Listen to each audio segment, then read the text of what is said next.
Hey there everybody, Don Evans here from WatchReport.com, and today I'm going to be giving you a look at the Trigalux T-Diver. Now, this is a new micro brand, as you probably know. I'm guessing a lot of you have not heard from it. Like, why would you hear from the watch or the company? Heard of it.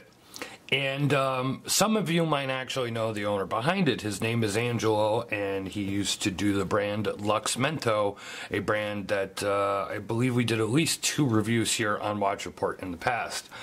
I do not know the reasons behind the demise of Lux Mento, but here is Angelo back doing the Trigalux Diver. And I have to say, overall, so far I'm very impressed with the watch. Not only of the look and the style of the watch, the style is very much my style.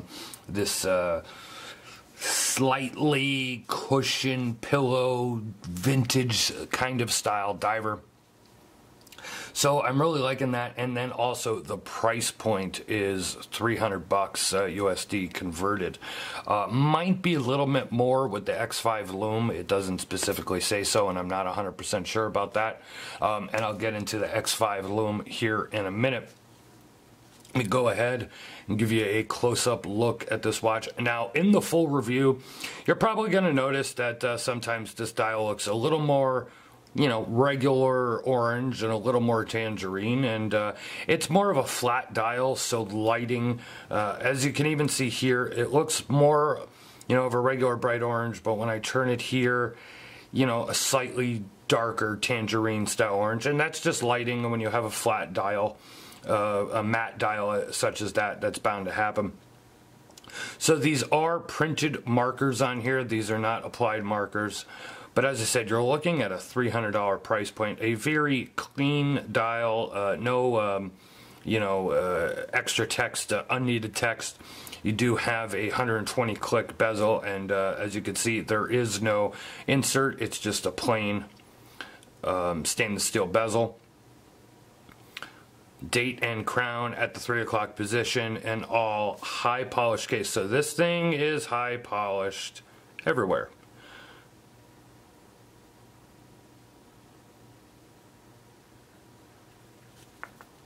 Here's the case back, which of course is high polished as well. So, high polish.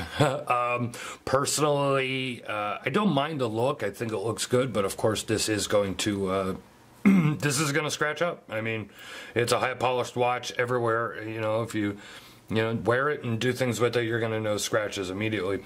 I'd love to see future versions, maybe in the all brushed or a combination of brushed and polish, or even like a bead blast. I think a bead blasted look would look pretty nice as well. So your specifications are as follows.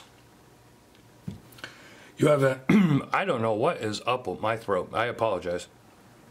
You'll have an NH35 automatic movement.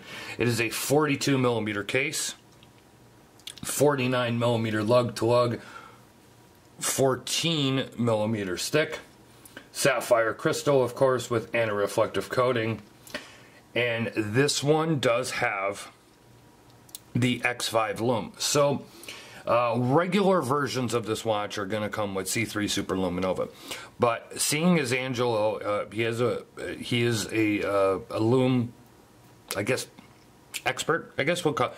He's a very good lume application person. I don't know what the hell to call that, but nonetheless, I'm being a little silly here.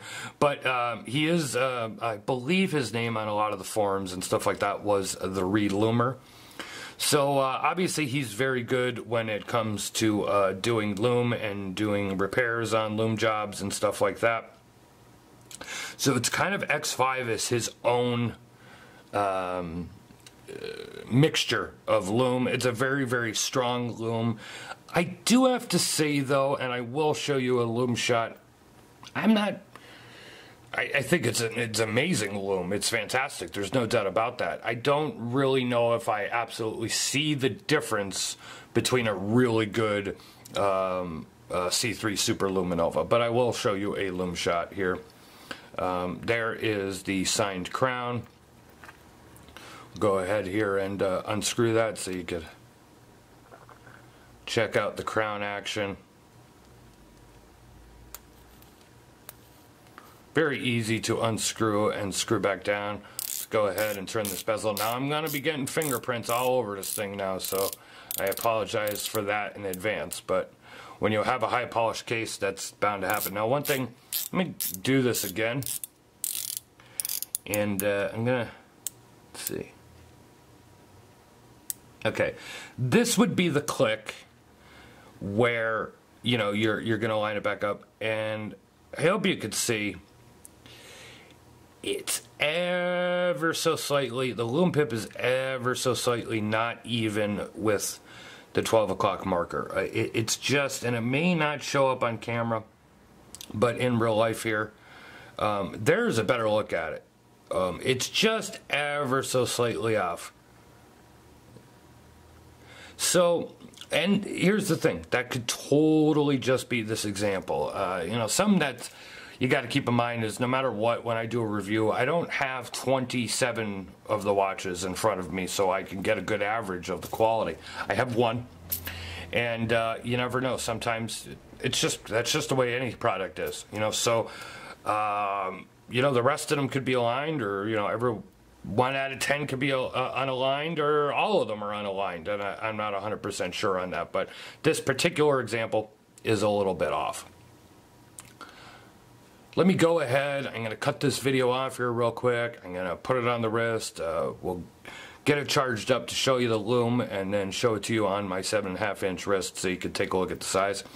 Real quick here, here is the rubber strap that comes with it, very similar to Breitling rubber straps in the past, like the very similar to that Breitling Hershey rubber strap. Very nice rubber strap.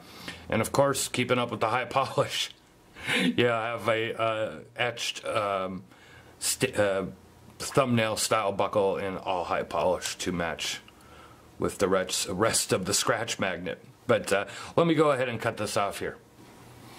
Okay, we are back. I put it under the lights to charge it up a bit. Of course, I do have another light on in the background here, but if I cut my hand over it, there is a look at that X5 lume.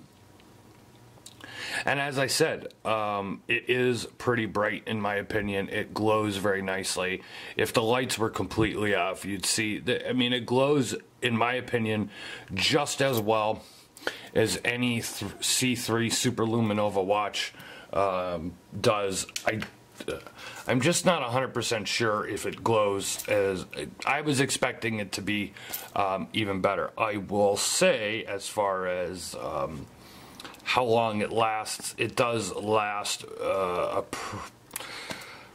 I can't say it lasts longer than C3 Super Luminova. That always, of course, usually goes with the amount of application. And as you can see, there's not a huge, I mean, these markers are not massively overfilled with the X5 lume. But 4 in the morning after I went to bed at, like, let's say 11 o'clock, I had no problem seeing it in the dark. So it does last a good amount of time. There is a look on my 7.5 inch wrist. And as you can see, 7.5 inch wrist. I'm in the 3rd buckle from the top, so a lot of room left. Easily 8.5 inch wrist. I'm going to say maybe, probably at least 8 1/4 on this stock rubber strap. So a very nice long strap, but still fits my wrist. And I'm guessing you'd probably be in that top hole, but probably go down to at least a 7 inch wrist. So there is a look at the Trigalux T-Diver. If you want to see more, click the eye in the upper right hand part of the screen or down in the description below. We'll take you over to watchreport.com and you can see my full updated thoughts and comments. Leave a like or a comment here on YouTube. If you're not subscribed to our YouTube channel, please do so. You'll never miss another review. Share this review if you're so inclined with your fellow watch enthusiasts, or, you know, share it with your grandma and, you know, tell her to take a look and give it a like. Follow us on social media. We're on Facebook, Twitter, Instagram, and whatever future thing was probably going to come out, and we'll probably be on that one too. This is Don Evans giving you a look at the Trigalux T-Diver. I'll see you guys on the next video.